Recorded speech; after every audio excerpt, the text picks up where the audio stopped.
Bonjour Madame Martinel. Bonjour.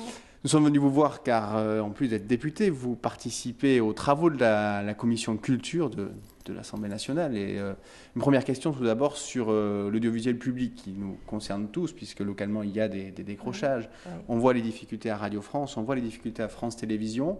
Est-ce que c'est des problèmes de conjoncture? Est-ce que c'est des problèmes de fonctionnement? Est-ce qu'il y a une refonte qui est nécessaire? Pour avoir été rapporteur plusieurs fois sur l'audiovisuel public, je crois qu'il y a certes des problèmes de conjoncture, mais qu'il y a aussi une nécessité de réflexion globale sur l'audiovisuel public, ses missions, son identité. Et je pense que même dans les situations de crise, l'audiovisuel est un vecteur d'information, de culture, et que ce n'est sûrement pas une variable d'ajustement. Est-ce que c'est un indicateur aussi de la bien-portance d'une démocratie, la sainteté de son audiovisuel? Moi, je crois que la santé audiovisuelle et la diversité, surtout que vous incarnez aussi, eh bien, c'est la marque de la santé, justement, de la démocratie. Ou en tout cas, c'est un des vecteurs d'éléments qui favorisent la démocratie. Dans la mesure où nous sommes tous téléspectateurs, que ce soit sur des appareils traditionnels, sur des iPhones, des tablettes ou des postes de radio, la télé, la radio nous accompagnent toute la journée, même si actuellement on ne l'entend pas. On va évoquer bien sûr plus localement les difficultés de la place toulousaine. On voit qu'il y a eu en quelques années beaucoup d'antennes qui ont fermé. Ça a été M6, le décrochage Toulouse en 2009. On évoque la possibilité d'une réduction de la couverture du décrochage local de France 3 dès la rentrée. Il y a Metro News qui va fermer, il y a également TLT. Est-ce que ça, c'est une situation que vous trouvez préoccupante pour la 4e ville de France? Moi, je trouve que c'est très préoccupant, d'autant qu'on peut le mettre en parallèle avec la réforme de la grande région. Alors autant, ça me semble tout à fait intéressant, cette grande région, mais il me semble qu'on ne doit pas perdre l'identité locale. Alors que déjà, TLT existe depuis, si je ne me trompe pas, 88, donc ça fait très longtemps, ça nous accompagne tous en tant que citoyens, pour moi-même, je veux dire, en tant qu'élu. Je me souviens des reportages qui m'ont beaucoup aidé lors des élections.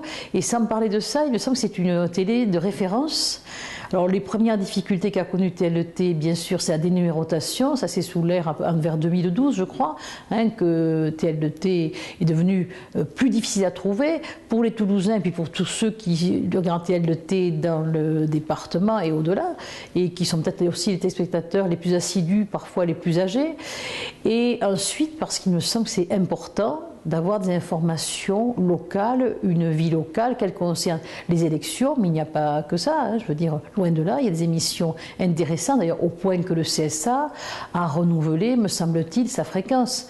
C'est aussi préoccupant parce qu'à Toulouse, on a une grande école de cinéma qui s'appelle Les Saves, on a le BTS des Arènes, une grande école de journalisme, et on donne finalement un écho, à la fois tout ça est important, mais on ferme les médias.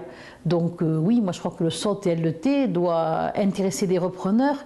Puis il me semble dommageable, justement sans politique politicienne, puisque c'est l'expression à la mode, c'est que Jean-Luc Moudenc, qui se réclame quand même de Dominique Baudis, ne contribue pas à financer ce que Dominique Baudis, à la fois homme politique, journaliste et qui a été aussi président du CSA, a quand même initié. Il me semble qu'il y a là une symbolique troublante que les Toulousains auront du mal à comprendre, puisque la région continue à financer.